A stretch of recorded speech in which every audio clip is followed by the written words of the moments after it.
바로 옆 나라인 한국을 보라며 한국으로 유학을 떠나는 유럽 학생들을 두고 한국으로 유학을 떠나는 순간부터 악몽이 시작될 거라는 한 중국인이 보입니다. 시간이 흐르고 이 이야기를 들었던 한 미국 여성은 중국의 한 거리에서 한국인 여성에게 뜻밖의 도움을 받게 되는데요. 과연 무슨 일이 있었던 걸까요? 안녕하세요. 저는 미국 뉴욕주 이타카에 살고 있는 짐이라고 합니다. 저는 미국 코넬 대학교에서 일하고 있는 교직원이에요. 교수는 아니고요. 행정 업무를 처리하는 평범한 직원이에요. 이번에 저희 코넬 대학교와 중국에 있는 한 대학교가 파트너십 관계를 맺게 되었어요. 파트너십을 맺기 전에 중국 직원들이 몇 번 학교에 방문했었는데 저도 그때 중국 직원들을 몇 번 본 적이 있습니다. 생각보다 괜찮은 사람들로 생각했어요. 얼마나 일을 갈고 왔는지 학교 홍보부터 시작해서 자기들 학교와 코넬 대학교가 파트너십을 맺었을 때 코넬 대학교에 어떤 이점이 있는지 구구절절 설명하더라고요. 사실 저는 그리 연차가 있는 편이 아니기 때문에 그 말 중에 뭐가 진짜고 가짜인지 잘 구분하지 못했습니다. 그런데 나중에 듣고 보니 대부분이 너무 과장되어 부풀려진 것들이고 실제로 실현 가능한 부분은 몇 없었습니다. 코넬 대학교 실무진들이 제대로 걸러 듣지 않았더라면 큰일 날 수준이었죠. 저런 곳과 어떻게 함께 일을 하겠느냐고 물으니 중국인들이 저러는 게 한두 번도 아니고 이젠 익숙해서 괜찮다고 하더라고요. 어쨌든 중국이라는 나라의 이미지도 있고 코넬 대학교에도 중국인 학생들을 유치하는 게 조금은 이익인 부분이 있는지라 이 정도 리스크는 감수하고 중국 대학교와 파트너십을 체결하겠다는 학교의 의도였습니다. 학교에서 오랫동안 일하신 분들이 이렇게 말하시는데 제가 무슨 의견이 있겠어요? 그냥 그런가 보다 라고 가볍게 생각하고 파트너십이 체결되었다는 것만 알고 있었습니다. 그런데 대뜸 저더러 중국에 가라고 하는 거예요. 저는 한 번도 파트너십 업무에 참여해 본 적이 없습니다. 왜 하필 저냐고 하니까 중국에 가기로 했던 직원이 한국으로 가게 되었다는 얘기가 돌아왔어요. 중국이 미국 다음에 경제대국으로 큰 국가라는 것은 알고 있었지만 그래도 단 한 번도 경험해보지 못했기에 중국으로 가라는 지시에 내심 불만이 많았습니다. 그렇지만 중국으로 원래 가려던 사람이 한국으로 가게 되는 바람에 제가 한국이 아닌 중국으로 가게 된 것에는 안도감이 들었어요. 왜냐하면 중국 직원이 코넬 대학교에 왔을 때 했던 말이 생각났기 때문이었어요. 그때 그 중국 직원이 이런 말을 했었습니다. 중국이 외국 여행객들과 학생, 회사를 배척한다는 것도 옛말입니다. 네, 예전에는 그런 적이 없지 않아 있었죠. 하지만 중국도 글로벌한 성장을 위해서 문을 열었고 이건 중국뿐만 아니라 다른 나라들, 특히 코넬 대학에도 큰 이익으로 돌아올 겁니다. 중국은 모든 면에서 우수한 국가입니다. 중국은 동아시아에서, 아니 아시아 전체를 통틀어서 가장 안전한 나라이기도 하죠. 그러면서 한국을 비교 대상으로 두었어요. 바로 옆 나라 한국을 보세요. 많은 미국의 학생들이 한국으로 유학을 가고 있다는 것을 알고 있습니다. 그런데 최근 한국 뉴스를 보면 북한이 한국과의 전쟁을 예고하기도 했고 마음만 먹으면 수도인 서울을 한순간에 불바다로 만들 수 있다는 얘기를 하고 있지 않습니까? 한국의 안전은 국가와 국가 간의 전쟁과 직결되어 있습니다. 이런 학생들을 한국에 보내실 건가요? 한국 같은 나라에 보내는 순간부터 매일이 악몽에 시달리게 되실 겁니다. 한국보다는 중국이 더 훌륭한 국가입니다. 이 얘기를 처음 들었을 때는 왜 굳이 한국 얘기를 끌어들이지? 라고 생각했지만 제가 막상 중국, 한국을 선택할 때가 되니 의미 있는 이야기로 들리더라고요. 저는 한국이 휴전 중인 국가라는 걸 알고 있었기 때문에 언제 다시 전쟁이 날지 모르는 한국보다는 중국이 나을 것 같다는 생각을 했습니다. 그렇게 중국으로 향한 저는 꽤 만족하면서 지냈어요. 얼마 가는 말이죠. 얼마 지나지 않아서 문제가 생기기 시작했습니다. 저희는 유학생이나 미국, 유럽에서 온 사람들이 지내는 마을에서 거주했는데 비슷한 사람들끼리 모여서 살다 보니 하나의 마을처럼 만들어진 곳이었어요. 아무래도 비슷한 문화권 사람들이 있다 보니 불편한 점도 없었고 문화도 비슷해서 부딪힐 일도 없었습니다. 이런 생활에 익숙해져서인지 저는 제가 지내던 동네 외의 지역에도 놀러 가고는 했습니다. 근데 이게 사건의 발단이었어요. 생애 엄청나게 충격적인 일들을 경험하게 되는 진짜 악몽 같은 일들을 마주하게 된 것이었죠. 저는 중국 현지인들이 모여있는 곳에서 숨만 쉬어도 미움받는다는 게 어떤 의미인지를 깨달았습니다.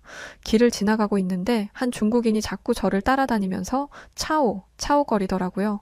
웃는 얼굴을 하면서 아메리칸? 차오차오 이러길래 외국인이라서 신기한가 보다라고만 생각했습니다. 뭔가 저에게 친절을 베푸는 것 같기도 했어요. 그런데 그 사람이 저에게 차오차오 거릴 때마다 주변 사람들이 킥킥거리면서 지나가는 거예요. 뭔가 이상한 낌새를 느끼던 찰나 한 동양인 여성이 제 앞을 막아서더니 그 중국인에게 중국어로 화를 내기 시작했습니다. 작은 체구의 여성이 얼굴이 시뻘개지도록 화를 내니 저를 따라다니며 차우차우 거리던 중국인 남성은 서둘러 자리를 떠났습니다. 같은 중국인인 줄 알았어요. 그런데 그 여성은 제게 영어로 괜찮으세요? 라고 물었습니다. 저는 한국인이에요. 일 때문에 여기를 왔는데 이런 일을 또 보게 돼서 가만히 있을 수 없었네요. 저는 이 상황이 이해되지 않는다고 말했습니다. 그러자 저 남자가 차오라고 하면서 따라왔잖아요. 저거 욕이에요. 라고 하더라고요. 저는 그게 욕인지 몰랐습니다. 찾아보니 성적으로 아주 더러운 욕이더라고요. 그걸 저를 따라다니면서 말한 거예요. 아메리칸 차오라고 했으니 미국인이라는 이유로 욕을 한 거였죠. 그러면서 그 여성은 저에게 이렇게 말했습니다. 요즘 중국에서 외국인 상대로 저러는 경우가 많아요. 혹시 여행 오신 건가요? 최근에 이 주변에서 외국인이 공격당하는 일이 있었어요. 저는 일행과 왔기 때문에 괜찮지만 절대 혼자 다니지 마세요. 그 한국인 여성분이 아니었다면 저는 위험한 상황에 처했을 수도 있습니다. 그리고 가장 위험한 나라라는 한국 사람에게 그것도 여성분에게 도움을 받는다는 게 조금 어색하기도 했어요. 전쟁의 위험이 도사리고 있는 한국에서 온 사람에게 이 정도 일은 별거 아닐 것 같았거든요. 나중에 알게 된 건데 정말 그 주변에서 외국인 폭행 사건이 있었더라고요. 미국 갱단들이 살고 있다는 미국 할렘가도 요즘엔 이렇지 않습니다.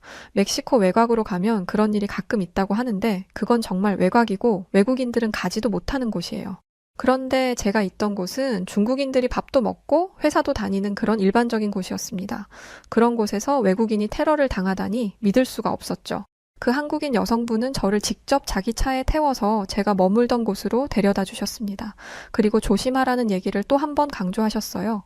이 일을 저와 함께 간 직원들과 나누었는데 다른 직원들 중 한 명도 이런 일을 겪었더라고요. 중국인 3명이 가만히 걸어 다니고 있는 직원의 어깨에 일부러 부딪히더니 이걸 빌미로 돈을 뜯어갔다고 하더라고요. 미국이라면 대응을 할 수 있었겠지만 언어도 안 되고 무엇보다 주변에 사람들이 대놓고 있는데 도와주는 사람 한 명 없어서 위험을 피하려면 돈을 그냥 뺏기는 수밖에 없었다고 합니다. 중국은 안전한 나라라고 했는데 중국에 온 지 2주도 안 돼서 직원 2명이 이런 위험한 상황을 겪은 거였어요. 이후로 저와 그 직원은 저희가 살던 동네 밖으로는 절대 나가지 않았고 집과 학교를 오고 다니며 생활했습니다. 그렇게 미국으로 돌아가기 며칠 전 정말 끔찍한 사건이 터지고 말았습니다.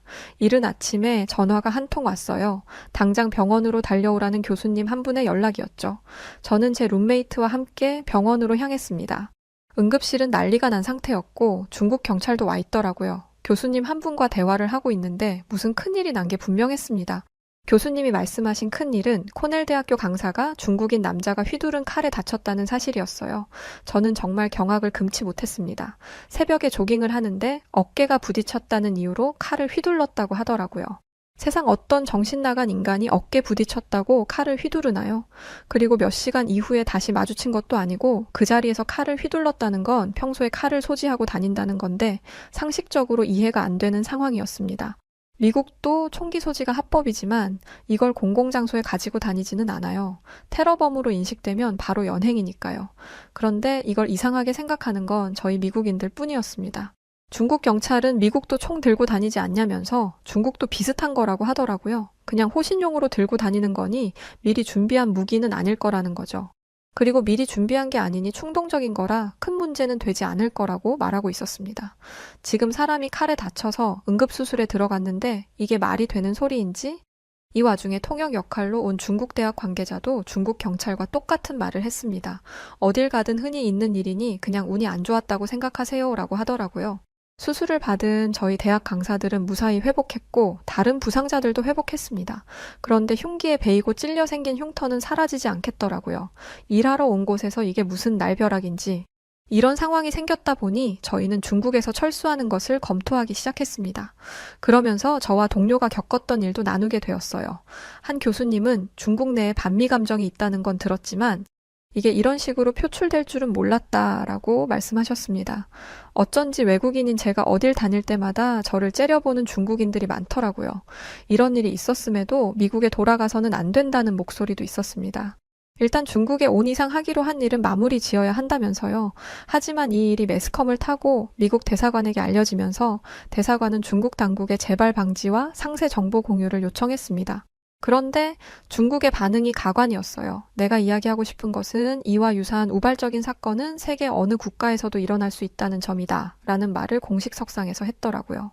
어쩜 그렇게 다 똑같은지 중국 경찰과 통역을 했던 중국인 모두 같은 생각을 하고 있다는 점에 있어서 소름이 돋았습니다. 민간인이 칼을 차고 돌아다니는 것도 당연하고 어깨 부딪혔다는 이유로 칼을 휘두르는 것도 당연한 나라가 안전한 나라라면 이 세상에 안전하지 않은 나라가 어디 있겠어요. 저는 중국에 오기로 한 걸 진심으로 후회했습니다. 그런데 차라리 한국을 선택할 거리라는 생각은 안 했어요. 여전히 제 머릿속에서 한국은 전쟁의 위험에서 자유롭지 못한 곳이었으니까요. 그런데 대학 강사가 입원한 병원에서 저는 일전에 제게 도움을 주었던 한국인 여성을 다시 보게 되었습니다. 좋은 일로 만난 거면 좋겠지만 그 여성분은 교통사고로 병원에 온 거였어요. 다행히 큰 부상은 아니었는데 사고 난 경위가 말도 안 됐습니다. 가만히 주차하고 세워둔 차를 다른 중국인 운전자가 옆에서 박은 거였죠. 초보 운전도 아니었고 실수도 아니었습니다. 고의성이 다분한 행동이었죠. 경찰에 신고한 것도 별 도움이 안 됐다고 합니다. 중국의 자국민 보호는 알아준다고 하더라고요. 한국인 여성분의 차를 쓱 보더니 별로 찌그러진 것 같지 않으니 적당히 해결하라고 했다더라고요. 중국에서는 원래 이 정도는 그냥 넘어간다면서 말이죠. 무슨 법이 이따위랍니까? 저는 열이 받아서 얼굴이 시뻘개질 정도였는데 한국인 여성분은 덤덤했어요. 이런 일이 한두 번도 아니고 이젠 익숙해요. 곧 한국으로 돌아갈 거고 죽을 때까지 중국에 올 일은 없을 거예요. 이런 일이 한두 번이 아니라니 혹시 저를 도와줬을 때와 같은 일을 여러 번 겪은 건가요?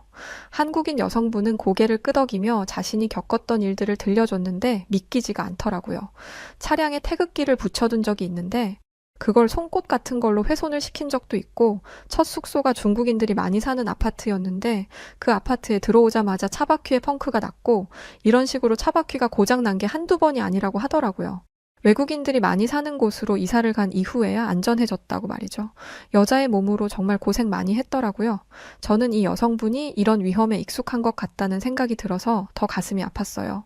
한국은 중국보다 위험할 테니까 더한 위험을 겪으며 살았으니 중국에서 겪은 일은 별것도 아닌 일이었던 거라고 생각했죠. 그런데 한국 여성은 이렇게 말했습니다. 이제 한국에 가니까 다행이죠. 다칠 걱정은 안 해도 되잖아요. 의아했습니다. 고향의 가족들에게 돌아가니까 기쁜 거라면 몰라도 한국이 안전하기 때문에 돌아가는 게 다행이다? 저는 신뢰를 무릅쓰고 한국이 중국보다 훨씬 위험한 상태 아니냐고 물었습니다. 그러자 그 여성분은 웃음을 터뜨렸어요. 아주 가소롭다는 웃음이었죠. 중국인들이 그렇게 말해요? 한국이 훨씬 위험하다고? 제가 고개를 끄덕이자 그 여성분은 중국인들은 항상 그런 식으로 외국인들을 속인다고 했어요. 물론 한국이 전쟁 중인 건 맞지만 실제적인 전투는 이루어지지 않고 있고 지금 당장은 북한이 쳐들어 올 일이 없다고 말이죠. 그러면서 동시에 이렇게 말했습니다. 하지만 모든 게 예상대로 흘러가지는 않죠. 갑자기 한반도에 무슨 일이 생길지는 아무도 모르는 거니까요. 그래서 한국은 국방력에 어마어마한 돈을 투자하고 있고 그 결과 한국 군사력은 세계 5위가 됐어요. 반면에 북한은 한국보다 7배나 뒤떨어져 있죠. 아마 계속 떨어질 거예요. 이런 상황에서 북한이 한국을 도발하는 게 말이나 되겠어요? 가당치도 않죠. 제가 장담하는데 한국은 세계에서 가장 안전한 나라예요. 제 나라여서가 아니라 전 세계를 돌아다니면서 깨달은 사실이에요. 자신만만한 표정으로 이야기를 하는데 허세가 전혀 느껴지지 않았습니다. 신뢰가 확 되더라고요. 저는 제가 한국이라는 나라에 대해 제대로 알아보지 않았던 것 같다는 걸 깨달았고 한국에 대해 다시 알아보기로 마음먹었어요. 그리고 제가 병원에 오게 된 이유를 알려줬죠. 그러자 그 여성분은 이게 공론화되어야 할 텐데 중국에서 그러기는 힘들겠네요 라고 하더라고요. 아마 중국인들은 자기들 나라에서 무슨 일이 벌어지는지 전혀 모를 거라고요. 무슨 의미인가 했는데 중국에 있는 동안 그 어떤 중국 뉴스에서도 이와 같은 내용을 찾아볼 수가 없었습니다. 그리고 뉴스는 제재가 가능하더라도 SNS는 아니잖아요. 당시 사건 목격자가 몇 명인데 관련된 내용이 하나도 안 올라오는 게 이상했습니다. 네, 중국은 민간인들의 SNS 활동을 모두 검열하고 있었어요. 자유민주주의 국가에서 온 제게는 납득할 수 없는 상황이었습니다. 그리고 그런 검열이 있다는 것조차 인지하지 못하고 검열이 있다는 걸 말해도 믿지 못하는 중국인들의 모습에 질려버리고 말았어요. 게다가 인터넷 사이트를 타고 들어가서 보게 된 중국의 한 사이트에서는 외국인들을 공격하는 중국인들에게 의화단의 부활이다 라고 말하며 칭송하기까지 하더라고요. 의화단은 19세기 말 청나라 말기에 만들어진 비밀 결사 조직으로 지금은 사라진 곳이라고 합니다. 외세의 배척이라는 뜻을 가지고 외국인들에 대한 파괴적인 행동을 일삼았던 무장단체죠. 잘 포장해서 그렇지 그냥 한마디로 표현하면 테러 단체입니다. 중국인들은 아무 죄 없는 외국인들을 공격하는 사람들을 영웅이라고 응원하고 있었던 거예요. 저는 중국에서 철수해야 한다는 의견을 강하게 내비쳤고, 중국에 남아 있어야 한다고 말했던 몇몇 교수님들도 사건을 축소하려고 하고 저희를 유난스럽다고 칭하는 중국 경찰과 정부에 질려버리고 말았습니다. 그렇게 미국으로 돌아갈 짐을 싸는데 한국으로 파견 갔던 한 직원과 연락이 닿았어요. 그 직원의 아내는 임신 중이었는데 예정일이 한참 남은 이 시점에 진통이 시작됐다는 것이었어요. 지금 당장 출발해도 아이 출산 이후에 도착할 것이기 때문에 최대한 빨리 출발해야 하는 상황이었습니다. 하지만 한국에서의 일은 남아있는지라 도움이 절실히 필요하더라고요. 그나마 가까운 나라가 중국에 있던 제가 한국에 가게 되었습니다.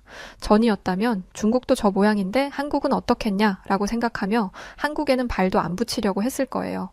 그런데 한국인 여성과의 만남을 통해 생각이 바뀌었고 한국행을 결정했습니다. 일단 한국의 첫인상은 미래도시 그 자체였어요. 전쟁 중인 나라를 떠올리면 낙후된 모습이 상상되기 마련이잖아요. 그런데 한국은 가는 곳곳마다 최고 화질의 스크린이 설치되어 있었고 엄청난 속도의 열차와 쾌적한 시설이 마련되어 있었습니다. 특히 화장실이 무료고 어딜 가든 깨끗한 화장실을 이용할 수 있다는 게 엄청난 놀라움이었어요. 가는 곳곳마다 손세정제가 있다는 게 얼마나 놀라운 일인지 아마 한국인 분들은 모르실 거예요. 특히 제가 놀랐던 건 한국 대학생들의 모습이었습니다. 미국과 비교해도 놀라웠고 중국과 비교하면 더더욱 놀라웠어요. 일단 자유로운 모습이 너무 보기 좋았습니다. 제가 한국에 방문한 시기가 딱 대학 축제 기간이었어요. 한국 학생들은 노는 것도 진심이더라고요. 가수들이 와서 공연을 하며 학생들과 뛰어노는데 그들과 함께 있는 것만으로도 청춘을 되찾은 듯한 느낌이었습니다. 그리고 수천 명이나 되는 학생들이 모여서 뛰어노는데 사고가 안 난다는 게 놀라웠습니다. 콘서트나 스포츠 경기장이 아니기 때문에 전문적인 스태프들이 있는 것 같지도 않았어요. 그런데도 사고가 안 난다니 이건 어지간한 공공예절과 시민의식이 아니고서는 불가능한 일입니다. 다른 사람들에게 피해를 끼치지 않으려는 마음이 기본적으로 깔려 있어야 하는 거죠. 중국에서는 식당 앞에 줄을 설 때도 새치기 때문에 고생을 했어요.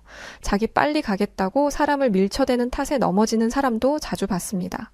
만약 여기가 중국이었다면 상상하기도 싫네요. 아마 수백 명은 깔려서 이미 저 세상 갔을 거예요. 그게 아니라면 전문 행사 진행 스태프들을 수천 명 투입해야 했겠죠. 게다가 한국 학생들이 쓸고 지나간 자리는 청소기로 모든 쓰레기를 빨아들인 듯 깨끗했습니다. 저는 미국 NBA 경기를 매우 자주 보는데요. 뉴욕에도 큰 경기장이 있어서 자주 직관을 하러 갑니다. 경기를 마치고 주변을 둘러보면 항상 쓰레기가 쌓여 있어요. 조금만 가면 쓰레기통이 있는데도 쓰레기를 두고 가는 사람들이 있습니다. 물론 모든 사람들이 그러는 건 아니지만 미국에서도 많은 사람들이 그래요. 그런데 한국에서는 전혀 그런 게 없었습니다. 한국 학생들은 쓰레기를 들고 두리번거리면서 쓰레기통을 찾았어요. 찾다가 없으면 아무데나 버리겠지라고 생각했는데 어림도 없는 생각이었습니다. 학생들은 어떻게든 쓰레기통에다 쓰레기를 버렸습니다. 혹은 쓰레기통을 찾지 못한 사람들은 그 쓰레기를 비닐에 담아 자신의 가방에 넣어 그냥 가져가기까지 했었죠. 심지어 게다가 분리수거까지 하더라고요.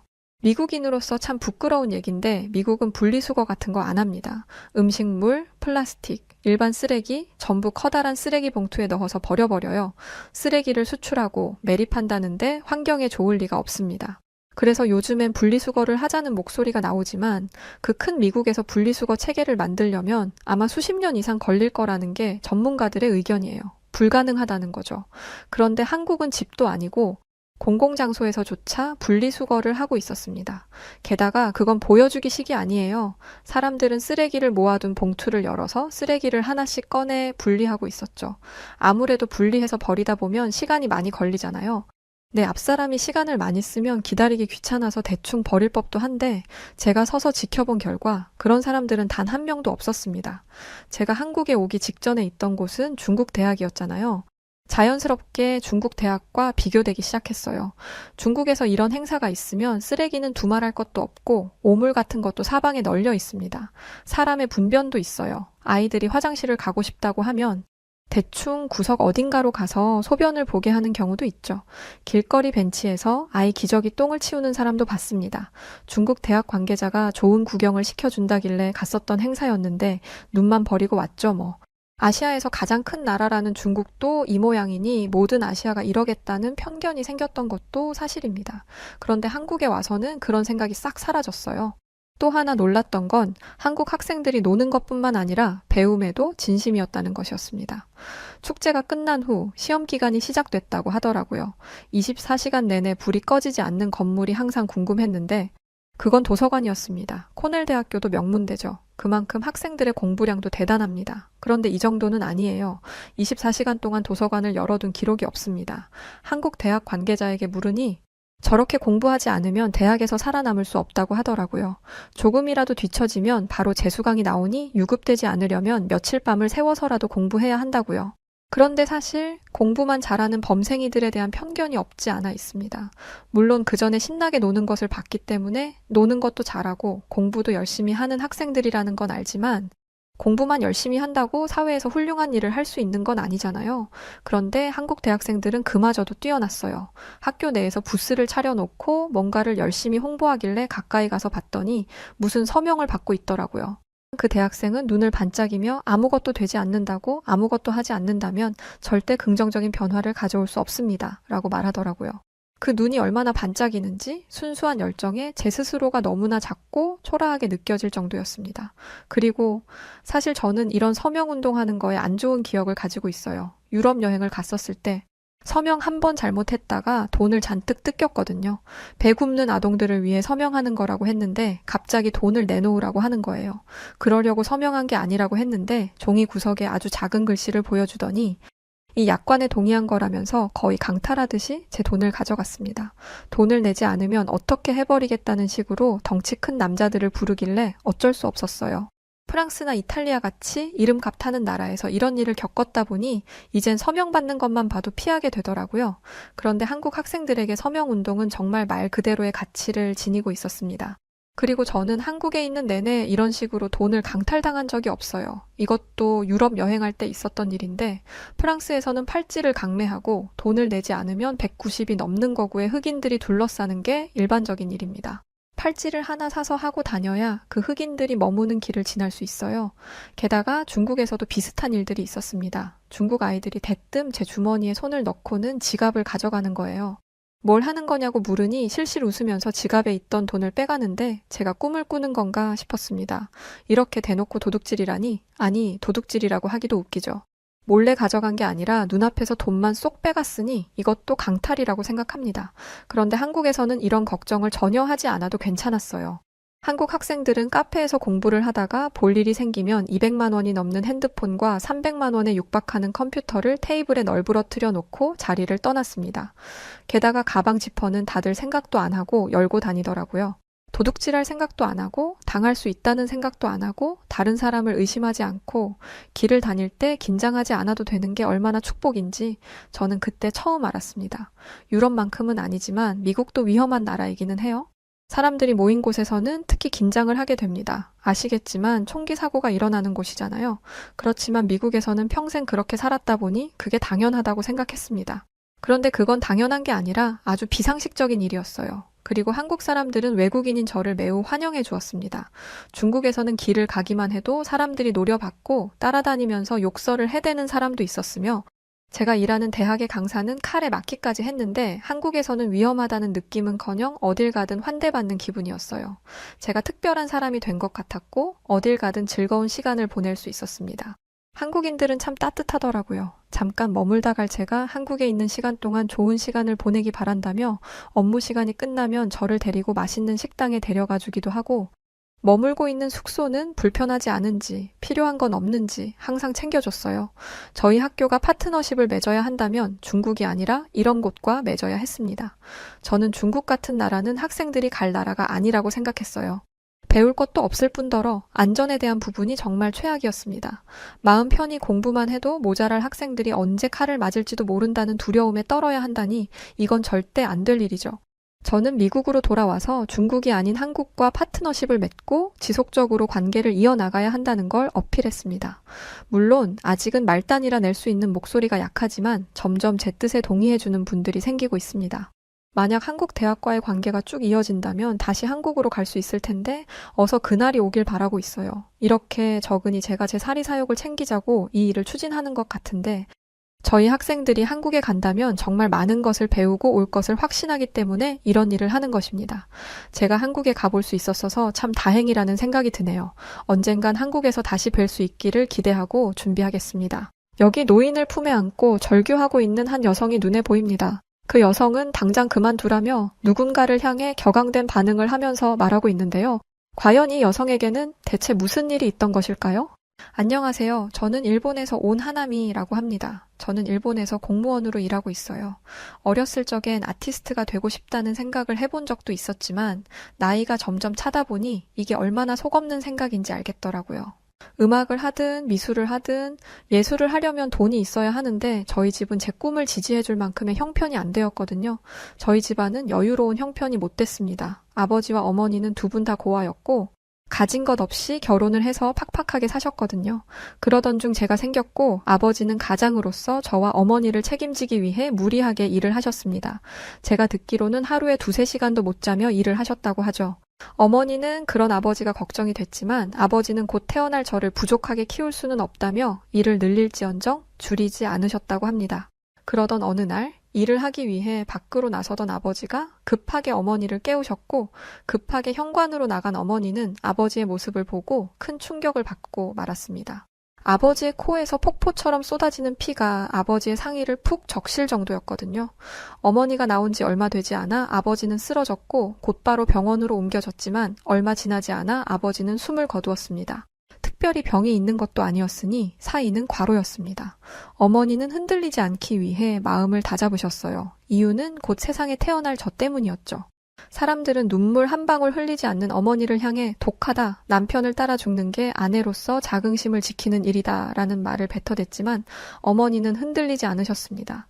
그렇게 제가 태어났고 어머니는 최선을 다해 저를 키우셨어요. 또래 아이들이 아버지와 함께 있는 것을 보면 얼굴도 본 적 없는 아버지에 대한 그리움이 사무쳤지만 한 번도 티를 낸 적이 없습니다. 어머니가 저를 어떻게 키우고 계신지 누구보다 잘 알고 있으니까 말이에요. 또 어머니와 아버지 두 분 다 고아였기 때문에 어머니는 의지할 만한 가족도 없었습니다. 그래서 살림살이가 더 팍팍했어요. 이런 환경에서 자랐다 보니 제가 꿈을 포기하는 것도 어려운 일은 아니었습니다. 물론 어머니는 이 사실을 알지 못하세요. 그저 제가 안정적인 것을 좋아해서 공무원이 되었다고 생각하시죠. 그래도 다행인 건 공무원 생활이 잘 맞았다는 거였습니다. 덕분에 절 키우느라 평생을 고생하셨던 어머니의 일을 덜어드릴 수 있었고 어머니와 함께하는 시간도 점점 많아졌어요. 그런데 어느 날부터 이런 평온한 생활에 균열이 가기 시작했습니다. 시작은 아주 사소한 것이었어요. 일을 마치고 집에 돌아왔는데 어머니가 화장실에 계셨습니다. 한참을 지나도 안 나오시길래 화장실 문 앞에 가서 어머니를 불렀죠. 어머니는 화장실 청소를 하는 중이라고 하셨습니다. 문을 닫아두고 청소를 하면 안 좋다 말하며 문을 연 그 순간 저는 깜짝 놀라 말을 잃었습니다. 하나미, 오늘 하루도 고생 많았어. 그런데 거품이 잘 안 닦이는구나. 얼른 청소하고 나갈게. 배고프지? 어머니는 평소와 똑같은 말투와 표정으로 말을 거셨지만 행동은 전혀 달랐습니다. 지금 뭐 하는 거예요? 그건 세제가 아니라 샴푸잖아요. 어머니는 그제야 자신이 무엇으로 청소하고 있었는지를 깨달았습니다. 아니, 아까는 분명히 세제였는데 저는 어머니를 밖으로 내보낸 뒤에 마른 걸레로 화장실을 전부 닦고 한참 동안 물 청소를 했습니다. 그렇게 첫 번째 사건이 지나갔고 한동안은 아무 문제도 일어나지 않았어요. 그래서 화장실 사건을 잊고 살았습니다. 그런데 기어이 일이 터지고 말았어요. 새벽에 잠을 자고 있는데 거실에서 부스럭거리는 소리가 들렸습니다. 어머니가 화장실을 가시나 보다 생각하며 다시 잠에 들었는데 그 부스럭 소리가 점점 커졌습니다. 그래서 밖으로 나갔더니 어머니는 화장실이 아니라 부엌 구석에 앉아 계셨어요. 엄마, 뭐 하시는 거예요? 저는 이번에야말로 뒤로 넘어갈 뻔했습니다. 제 질문에 고개를 돌린 어머니의 입에 피가 흐르고 있었거든요. 저는 당장 달려가 어머니의 입을 벌렸습니다. 어머니는 생고기를 씹어 드시고 계셨어요. 저는 어머니 입에 손을 집어넣어 고기를 모두 빼내야 했죠. 어머니는 처음 보는 얼굴로 저를 강하게 밀쳐내더니 욕을 하셨습니다. 그러고는 당신 입에서 떨어진 고기를 다시 주워 먹으려 했죠. 저는 온몸으로 어머니를 막았고 저항하는 어머니를 최선을 다해 막았습니다. 그런데 어떻게 그 작은 몸에서 그런 괴력이 나오는 건지 땀을 뻘뻘 흘리고 온 집안을 헤집으며 뒹굴어도 힘들더라고요. 그렇게 한참의 시간이 흘러서야 어머니는 진정을 되찾았고 저는 곧장 어머니를 모시고 병원으로 갔습니다. 생고기를 한가득 드셔서 걱정을 했는데 다행히 몸에 큰 이상은 없었죠. 깊은 잠에 빠졌다가 눈을 뜬 어머니는 간밤의 일을 기억하지 못하셨습니다. 자신의 몸과 제 몸에 든 멍을 보고 무슨 일이냐 집요하게 물으시길래 전날 밤 있었던 일을 말씀드렸더니 어머니는 자진해서 치매 검사를 받으셨습니다. 알고 보니 요즘 따라 깜빡깜빡하는 일이 잦고 분명 멀쩡히 길을 걷고 있었는데 정신을 차려보니 생전 처음 보는 곳에 있었던 적도 있으셨다더라고요. 제가 걱정할까봐 그동안 비밀로 하셨는데 이렇게 심각한 상황일 줄은 모르셨다고 했습니다. 스스로 치매 검사를 하겠다 말하는 어머니를 보며 가슴이 많이 아팠어요. 스스로 치매라는 사실을 인정하기가 얼마나 자존심 상하고 슬픈 일일지 어렴풋이 이해가 됐거든요. 어머니는 제게 짐이 될 수 없다고 치매 진단을 받으면 나라에서 도움을 받을 수 있으니 스스로 치매 환자임을 증명하겠다 하신 것이었습니다. 어머니는 치매가 맞았고 새벽에 생고기를 씹어 먹은 건 어렸을 때의 트라우마가 투영된 것 같다는 것이 전문가의 의견이었습니다. 어머니는 부모가 없이 자라 배 곱는 날이 많았는데 그나마 있는 돈을 불량배들에게 빼앗기고 일주일 내내 굶다가 배고픔을 못 이겨 고기를 주류로 하는 술집의 음식물 쓰레기를 뒤져서 먹은 적이 있었다고 합니다. 그때의 좌절감이 트라우마로 남아 치매 증상으로 나타난 것이었죠. 치매 진단을 받은 어머니의 상태는 순식간에 악화되었습니다. 어머니는 제가 일을 하느라 집을 비운 틈을 타 집에서 나가기도 했고 치매 노인을 돌보는 방법을 몰랐던 저는 그럴 때마다 온 동네를 뒤지며 어머니를 찾아다녔어요. 어머니가 저를 돌봐주신 것처럼 저도 어머니를 끝까지 돌보려고 했는데 이렇게 했다가는 어머니도 위험해질 것 같고 저도 생계를 이어가지 못해 둘 다 힘들어질 것 같았습니다. 그래서 나라의 도움을 받고자 했어요. 노인과 관련된 일을 처리하는 공무원은 ACP라는 제도를 알려주었습니다.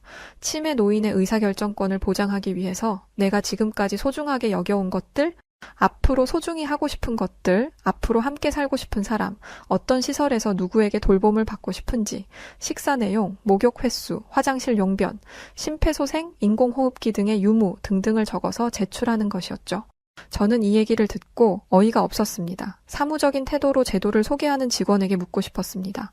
치매 노인을 직접 본 적이 있냐라고요. 이미 과거의 기억에 갇혀 살고 용변 실수도 하는 사람에게 어떻게 자기 결정권이 있단 말입니까? 이런 걸 하려면 건강한 노인들에게 미리 받아두었어야죠. 이미 치매에 걸려 오도 가도 못하는 사람에게 물어봐봤자 어떤 대답을 얻을 수 있단 말입니까? 그러면서 저에게 재택 돌봄 교육 과정을 안내해 주더라고요. 더더욱 어이가 없었습니다. 아니, 저는 평일에 일을 하러 나가야 되고 그러면 어머니를 돌봐줄 사람이 없어요. 그런데 어떻게 재택 돌봄을 할 수 있겠어요? 어머니 혼자 집에 계시면 돌발 사고가 날 수 있는데 어머니를 집에 혼자 두라는 말이에요? 저는 치매 돌봄 센터를 원해요. 그러자 직원은 곤란하다는 표정으로 말했습니다. 어떤 말을 하고 싶은 건지는 알겠는데요. 지금 일본의 노인들이 얼마나 많은지는 알고 계시죠? 그중에 치매 노인 수도 만만치 않아요. 그 사람들을 전부 센터로 보내는 건 지금으로선 불가능입니다. 그럼 다른 방법은 없느냐 물으니 그 대답도 골 때렸어요. 그래서 재택 돌봄 교육도 하고 가이드라인도 제공해 주잖아요. ACP 제도로 필요 없다고 했으면서 뭐 어쩌라는 거예요? 모든 걸 국가에 의지하는 건 좀 아니지 않아요? 저는 제가 봉사해왔던 일본이라는 나라가 이토록 대책이 없을 줄은 몰랐습니다. 게다가 노인 인구가 폭발적으로 증가하는 상황 속에서 복지 정책을 이 정도밖에 구축하지 못했다는 점에서 너무나 실망스러웠어요. 저는 포기하지 않고 어머니를 모실 수 있는 곳을 찾았습니다. 그런데 답을 찾을 수가 없었어요. 나라에서부터 가정 돌봄을 장려하는데 뭘 할 수가 있겠어요. 결국 저는 비싼 돈을 들여 사설 업체에서 사람을 써 집에서 어머니를 돌보게 되었습니다. 그런데 아시겠지만 일본의 인건비는 굉장히 비쌉니다. 게다가 치매 노인을 돌보는 일은 아무나 할 수 없는 일이었기 때문에 더 비쌌죠. 게다가 제가 없고 제대로 된 인지 능력이 없는 어머니에게 보호사가 무슨 행동을 할지는 아무도 몰랐기에 비싼 돈을 쓰고 사람을 쓰면서도 항상 불안한 마음을 가지고 살았습니다. 그러던 중 한국으로 출장을 가게 되었어요. 어머니 때문에 출장을 가지 못할 것 같다고 말했지만 제 상사는 지금까지 어머니 핑계로 당직이나 여러 행사에 빠진 게 몇 번인지 알아. 지금 동료들 원성이 잦아. 이번에도 발 빼려고 하면 징계를 피할 수 없을 거야 라고 했습니다. 이해가 안 되는 건 아니었어요. 동료들이 뒤에서 제 욕을 얼마나 하고 있는지를 잘 알고 있었기 때문에 상황이 얼마나 안 좋은지 알고 있었습니다. 저는 보호사에게 어머니를 맡기고 한국으로 출장을 가려고 했는데 출국 하루 전날 보호사가 어머니를 함부로 대했다는 것을 알게 되었습니다. 어머니의 몸 곳곳에 시퍼런 멍이 든 걸 제가 보고 말았거든요. 저는 결국 어머니를 모시고 한국에 가는 수밖에 없었습니다. 당연히 상사는 굉장히 못마땅해 했지만 제가 한국에 가서 어머니를 보호시설에 맡긴다고 약속에 약속을 거듭하니 겨우 허락해 주었어요. 제가 알아보니 한국에서는 다양한 요양보호시설이 있었습니다. 제가 한국에 머무는 일주일 동안 어머니를 맡길 수 있다는 답신을 받았죠.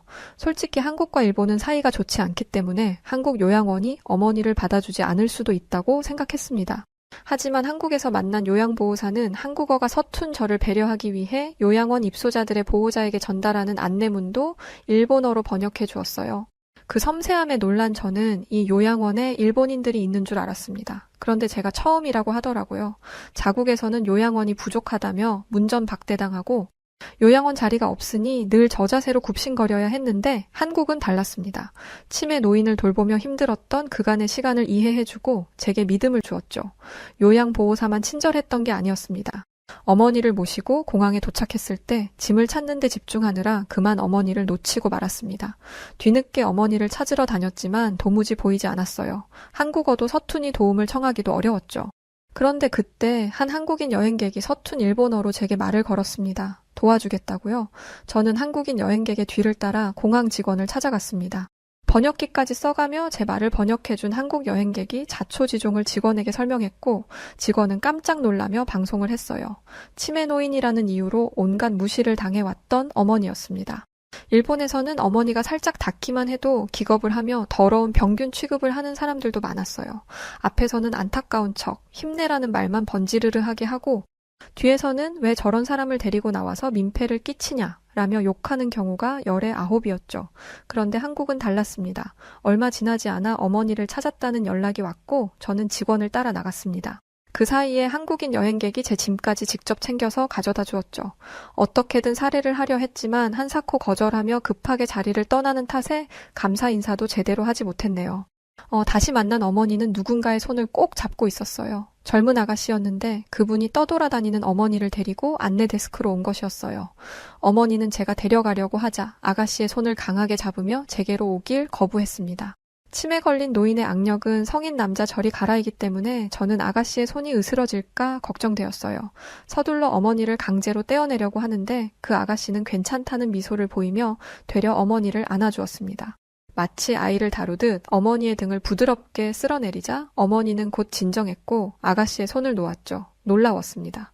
대체 어떻게 이런 대처를 할 수 있는지 궁금했어요. 그러자 그 아가씨는 자신의 할아버지가 치매에 걸려 돌아가셨다는 것을 알려주었죠. 저는 감사 인사를 건네며 한국에서는 치매 노인을 어떻게 대하는지 물어보았습니다. 그런데 얘기가 이어질수록 저는 입을 떡 벌릴 수밖에 없었어요. 한국에서는 계속해서 요양보호사를 양성하고 있었고 노인 인구의 비율이 높아짐에 따라 관련 예산도 확대하는 중이었습니다. 또 매년 목표한 목표치를 꾸준히 달성하는 중이었죠. 이 사실을 알려준 아가씨는 일본은 어떤가요? 노인 비율도 한국보다 훨씬 높은 걸로 알고 있어요. 그러니 노인 복지도 오랫동안 이어졌을 것 같은데 분명 한국이 배울 점이 있을 것 같아요. 사실 저는 사회복지 쪽을 공부하고 있거든요. 라며 일본에 대해 궁금해했습니다. 그런데 저는 부끄러운 마음에 입을 열 수 없었어요. 일본은 지난 2017년에 치매에 대한 올바른 인식 보급을 위해 그해 말까지 800만 명의 치매 서포터를 양성하려고 했지만 처참하게 실패했습니다.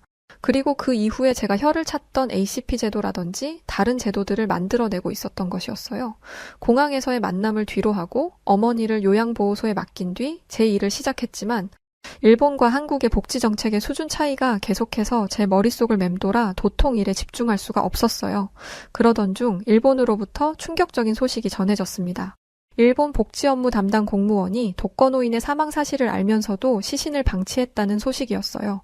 게다가 시신을 방치한 기간은 무려 2달 하고도 보름이었죠. 더 끔찍한 건 노인의 시신을 방치한 이유였습니다. 그 직원은 일이 밀려서 대응할 시간이 없었다라고 말했다는데 같은 공무원으로서 화가 나 견딜 수 없었어요. 아무리 일이 많다 하더라도 사람이 죽은 일이었습니다. 당장 2, 3일만 지나도 부패가 시작되는데 고인이 그 지경이 될 때까지 방치했다는 건 인간이 할 도리가 아니었어요. 게다가 일본은 개인주의적인 사회이기 때문에 그 노인이 나타나지 않는다고 들여다볼 사람이 없다는 것을 그 공무원도 알고 있었을 것입니다. 그 일본 공무원의 마인드는 안 봐도 뻔했어요. 가족도 없고 돈도 없고 힘없는 노인, 죽으나 사나 나랑 무슨 상관이야? 제가 확신하는 이유는 실제로 이렇게 생각하는 사람을 많이 보았기 때문입니다.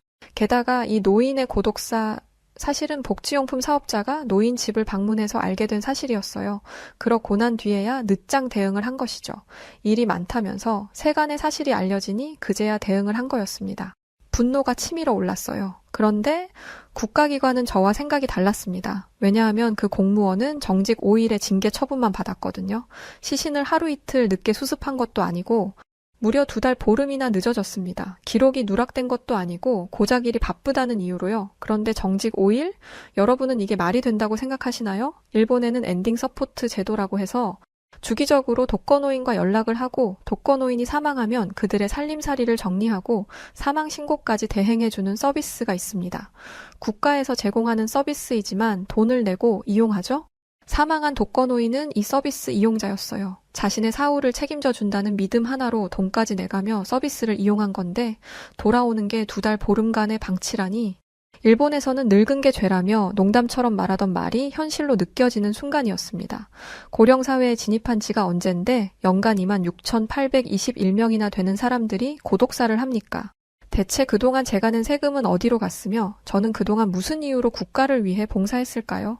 이 일을 계기로 저는 제 조국, 일본에 대한 생각을 달리 하게 되었습니다. 어머니가 치매가 걸린 후로 스스로에게 던져왔던 질문이 터져버리고 만 것이죠. 그리고 그 기폭제는 바로 한국이었습니다. 국민의 마지막을 책임져주지 못하는 나라를 어떻게 믿을 수 있겠어요? 그런데 한국은 아니었습니다. 치매 노인들을 위한 복지시설과 치매 전담형 요양기관이 있어서 원하는 사람들이라면 누구나 요양원에 들어갈 수 있었어요.